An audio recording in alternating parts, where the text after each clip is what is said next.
everyone, I am the god. I'm the bee, back again. Back again for some hypes for FriendSim. We got a bit of catching up to do. Yeah, how many have I been away for? 2, fortunately enough. You missed out on J-casts and lawyers. Volume 4 needs a bit of finishing. Vikare Ratite. We have some... Oh, back on the main menu again. It's probably best for you to stop trying to predict what's going to happen to you at this point. Everything that's happened so far on this planet has been kind of chaotic. In fact, you're ready for something more familiar. You head back to the site of your abandoned spaceship. Sure, it's smashed beyond repair, but it's a little slice of home. It's very sort of child-drawn rocket shape. Yeah, I mean, MSPA is just... simplistic shapes. Yeah. Maybe at least 1 or 2 pieces of it are fixable. You march off in what you think is the right direction. The thing is, I have a concept, but I didn't practice it. When you get there, you're not alone. A little guy in a hat and big goggles is standing there, gazing at your spaceship, maybe assessing it. As you watch, he breaks off a couple of gears and stuffs them in his pocket. Hey! You clear your throat loudly. Good galloping gravy! Now I was trying to make it Eastern European. Why, I've never seen the likes of you before! What strange wonders the heavens have made to rain upon us today! You quickly lose any indignation you were building up. He's smiling at you and his words seem at least somewhat amicable. Like trying to be, hey cousin, want to go bowling? Okay, Roman. Fucking Roman. Maybe you got this all wrong. Maybe this is the next person you're going to get chummy with. You cut right to the chase. No pointing, beating around the leaf covering. That's probably what they call it on this planet. Yeah. You let this guy know that you're the proprietor of the spaceship he's stripping, and that you're a mighty need of a new friend. A friend, eh? A bosom companion, a pal about town. I've seen nary a Tom and Dick or Harry in these parts where it might fit the bill. It's how the Tom, Dick and Harry in Troll speak. You were kind of trying to imply that this guy could be your friend. Is it too late to say that now? You try to imply it with your eyebrows. Eyebrows. As for me, day-to-day matters here on Alternia interest me not. For I care only about hurling at great speeds through the boundless expanse of the cosmos. That's right, space. It is spaceflight that consumes my every waking thought and all of my idea. As in accordance with my duty as a future Alternian crusader, of course. No oxygen, no wind, a total vacuum. That is the life for me, alright.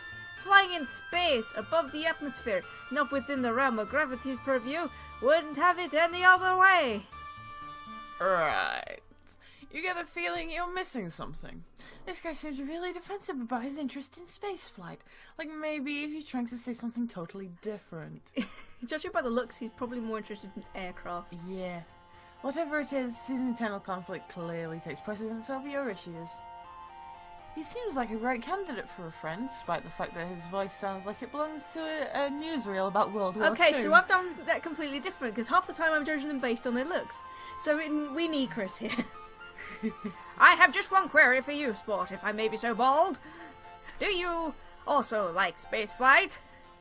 Do you yearn to see the moon shining above, the clouds whipping past you, and chase and tease the impish western wind? And then also keep going past stuff that into space. Thinking not into space. Well, we've just crashed it, so we probably haven't had the best flight possible. No. His eyes widen. You see them sparkle? That was my line. Sorry. His eyes widen. You see them sparkle? Ah, I see. You are an individual with a more sophisticated palate.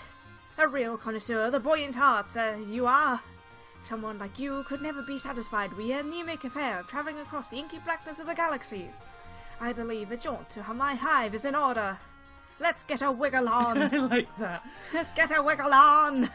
There was a lot going on there, but you understand that he wants you to follow him. It's like Jake English speak, only just significantly less ludicrous and more understandable. Yeah. Nice hive. The friendly guy takes you to a building where all of the rooms seem to be balanced on spindly-looking stilts. The hive soars above you into the sky. It's like he doesn't want to touch the ground. He gestures to a little platform attached to a pulley system like a rudimentary elevator. It brings you up into a small, dark room. That's neat.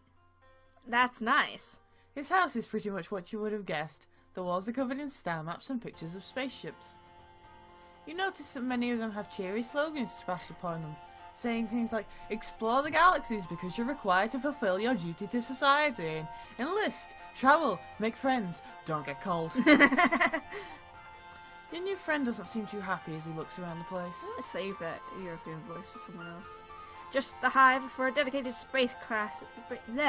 Just the hive for a dedicated spacecraft enthusiast, isn't it? You nod. You're not sure what this is leading to, but no one ever went wrong relying on non-specific and plausibly deniable agreement. Who am I fooling? You've rumbled me, potential new chum. What you see before you is a collage of falsehoods. I'm nothing but an aviator of baloney, avatar of baloney. And the true myriad temptations and desires of space do nothing but tickle my biscuit. The thoughts of participating in the glorious eternal conquest gives me the screaming memes. What? Yeah, that's cool. My interest lies in something a little lower down. He reaches up and peels back one of the posters. Behind us is another poster, this one showing a view of the clouds in the night sky. It's massive constellations in there. One of them is triangulum. Behold, my shame. The truth is, I long to toss and turn within the grasp of Mistress Gracity's sweet fingers. To traverse the sky, can such a thing be? Imagine flying within the confines of Alternia's very atmosphere, defying the very conventions of what we all know to be true. Instead of down, up, instead of falling, soaring! Can you imagine? Can you see it before you? Could you ever dream of the existence of such a flying machine? You have a nurse. Probably best not to ruin his dreams. To say, oh yeah, I'm from a planet where those already exist, so they'll probably just give up. Ah, but the future is ours to build, my strange-hued and unhorned comrade. But what do you think? Does it excite you? Do my eyes rattle your buttons? You can't help but notice that he's referred to you as a chum and a comrade, but friend has not made an appearance yet. Oh, those are technically similar words. Do synonyms count? Or is it just a tick of his speaking style? Hydrate for voicing. You look in it as earnest as you can and nod vigorously. You're almost positive that this is the thing he really wants to express interest in. That's a problem we have. It's like, please, I want to talk to you about all this. You don't care. Okay, I'll just go back into my box, thank you. It's definitely an autistic thing. Mm-hmm. Ah, the truth will out. The truth will out. You and I share this fervent passion for the indulgences of the air. A dialogue between a troll, a flying machine, and the stars. I like that he's got the little tilde. Wiggly. Yes. But further away from the stars than we would be in a spaceship. I cannot stress enough how different of a thing this is. It is significantly different. It is. You can't decide between nodding and shaking your head here, so you furrow your brow and do your best to look thoughtful, like maybe you are contemplating the differences. I like his sign. It's kind of like moose horns. To me, it looks like one of those ancient bird drawings. You know, like Sigalith is based on. This fellow's demeanour towards you is definitely shading to the more temperate climate zones. However, certain physical needs are starting to assert themselves. You're still pretty banged up from your previous adventures, but right now the aching in your stomach is screaming for attention. Feed me, please. You humbly ask your friend to be if there might be any chance of a bite to eat. But, of course! Why, if I'd known you had a rumbling in the old digestion bladder, I would have shut my yapper toot sweet. Time for a good old nosh, a yammeroony, what-ho? It's more than Jake English. Now, how should we obtain the victuals? We could venture into the great unknown, which is to say, out of my hive, or we could stay here, beholden to whatever twists and turns Lady Fate has in store for us in the nutrition block. What say you, new timer? Ooh, now, do I remember? You have a phone right next to you, just in case. Yeah, hang on. Okay, well, probably go outside. From your budding chum's words, it sounds like he himself isn't as sure if there's any food in the house. Best to risk it and go outside. You tell him your decision. Yeah, he probably hasn't gone shopping yet. Who knows? Top choice, buckaroo! Foraging is how I while away most of my time, after all. There is just one small matter to trouble your own brain power. If we're venturing out into the unknown yonder, we should obtain some chow for my Lucius as well. He'll be in a grumpy Gustav if he gets too long without his nosh. You draw yourself up proudly. It's taken a lot of bizarre run-ins and harrowing close shaves, but you know all about Lucises? It's Luci. You inquire about Gustav, was it? Ho, what a card you are! No, my Lucius. I call him the Canary. He whips out a photo. It shows a smaller version of himself, his horns nothing but stubs, a far too big pair of aviator goggles slipping off his nose. Standing behind him is a large white fowl, big scraggly wings folded back against its body. You want to say an emu? Whatever it is, it's definitely not a canary. That's brilliant. Its beak touches the top of your pal's head with something that might count as affection. Like that. He's not a pernickety sort. All kinds of bugs and leaves will tickle his fancy. Shall we away? To the great horizon that rushes forward to meet us with astounding grace? Shall we give ourselves over to the current of time's great river? He capitalizes time. Sure, you tell him. You can leave the house. It's getting a lot easier to pay attention to only the words the guy says that actually make sense. You kind of enjoy his way of speaking though. If nothing else, it gives you the feeling that he's really excited about his food quest you're trying on, going on together. Pastry quest. Your alien pal leads you back down through the pulley system and outside again. The trip is not so easy on your bruised ribs.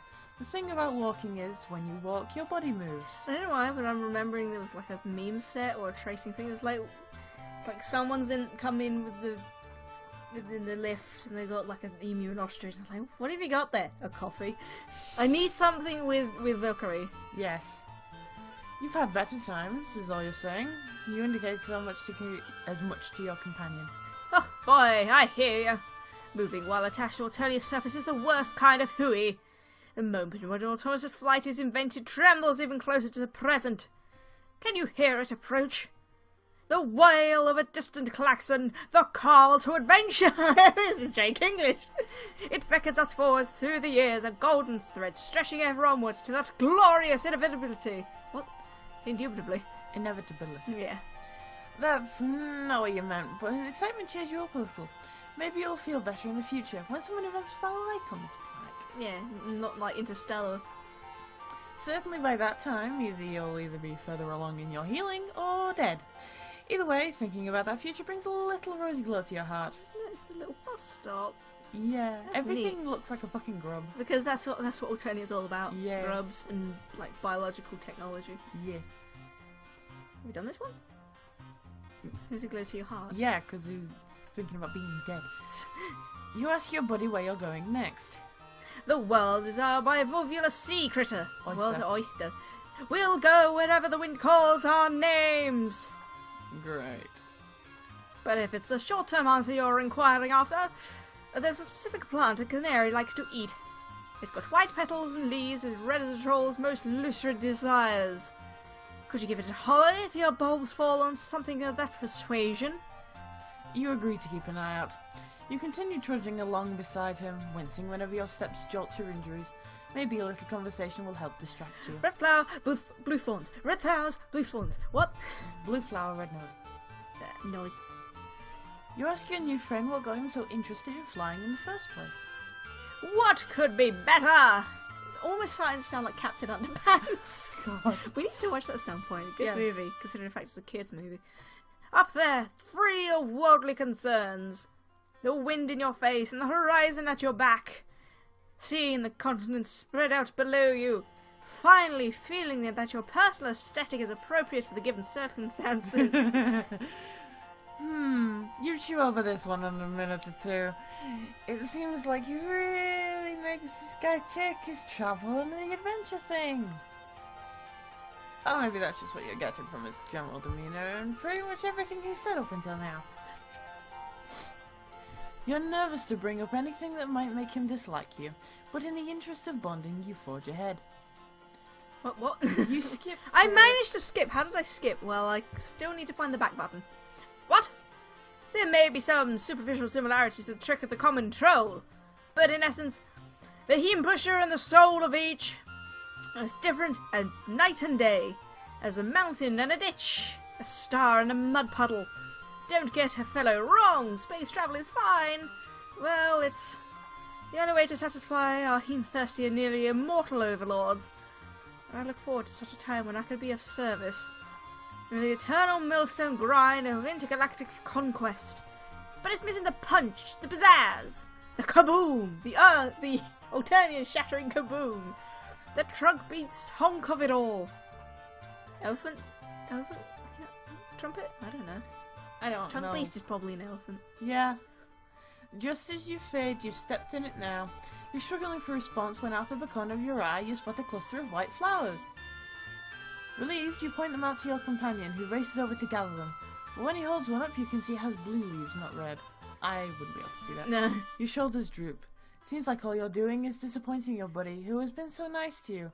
Or at least that's what you think you read between the lines of his confusing speaking style. But he's got punch and enthusiasm. Yeah. How do I manage to click twice? These are not the loosest rattlings we sought. But this plant is people chow. What I mean, I say, is we can eat it. Since we are people, it's food for people, not food made of people. To be clear. He comes back with a fistful of the flowers and hands you one of the blue leaves. You're not at all sure what food that's safe for your buddy will be safe for you as well, but at this point you don't have much to lose. Oh yeah, we had something at Skylar's. Like pancakes and coffee. Yes. Besides, with the way your stomach is growing, it may as well be a perfectly served steak. You put it in your mouth. Lump. Chewing on the leaf, you feel even more affectionate towards this guy than before. Oh dear, is it an aphrodisiac? You were worried that this trip was just turning into an excuse for him to run some kind of household errand, but he really did find you something to eat. You are desperate to find some way to show him that you understand his interests. You want to connect to him on a deep soul level. Anything to get him to look at you with a treasured glow of friendship in his eyes, the eyes you can't see. So maybe there's a reason he's fixated on an activity that's kind of similar, but just a little different. Maybe he doesn't want you to do the required thing, the space conquests, but doesn't have it in him to rebel entirely all the way. I could see him in like one of them stop with camels. Maybe airplane flight, or whatever similar thing he is envisioning, is a compromise between what he has to do and what he wants to do. That makes sense. A balance, like all must find, in order to live as an individual in a society that shapes one's desires from birth. You cautiously open your mouth, heart pounding. You venture to ask your pal if he maybe would rather not satisfy the demands of the heen-thirsty overlords. If maybe a part of him wants to get into his flying machine and, well, leave, for real. That's... Panicking, you point to the side, yelling that you see a big field of white flowers in that direction. I've also managed to skip several quotes there. I don't know how. I'm tapping once. The potential friend leaps to action, seemingly also glad to be given a reason not to answer this question. He races forwards in the direction you indicated. In a matter of seconds, as a yelp and your new acquaintance vanishes, instantly you realise your error. You didn't look where you were pointing! While walking, you unwittingly came close to the edge of a large cliff, which your companion has now disappeared We've over. just ruskered. Oh dear. It's like Tavros all over again. You race to the side, your stomach flooding with fear. This is absolutely the opposite of what you wanted. You look down in horror. Your friend now looks approximately how you felt when you first crash-landed on this dark planet. He's conscious, his face frozen in shock, but one leg is twisted underneath him in a nasty way. You may not be familiar with this alien anatomy, but you're almost positive that it shouldn't look like that. You call out to him in distress, sure he's going to castigate you for your mistake. The strangeness of his language won't make it hurt any less to lose this guy's trust forever. What ho! Hello! Hello! His voice floats up from the ground below, weak but somewhat jovial. Is it possible he's not angry? Hello, hello. Oh, it's from Jabberwocky. Yes. Took me a moment there. Oh, joyous happening! Oh, delight for the body and spirit. Did you see? Did your being absorb what has occurred before your very visage? I flew! You dropped like a stone. It's falling with style, or no style. Soared through the air. Just for a moment, but it happened. An ecstasy like none I've ever known. You hesitate. Is it really possible that he could be taking this so well? That maybe your big fuck-up was a step in the right direction after all? Shove him off a cliff. It's definitely a little worrying to hear him celebrate a dangerous fall, but none of that matters if you can secure his friendship at last. Yeah, the concussion definitely doesn't matter. Strange associate, come on down here. Come on down. We will celebrate in grand fashion this eve. How did you know that a brief sojourn through the unfettered air would bring me such joy? You're a fine fellow, and a truly superb friend. Your heart lifts with joy. He said it! Well, he's still probably out of his mind. He's got a concussion.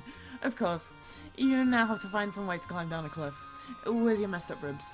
Not to mention figuring out how to transport someone with a broken leg back to the house.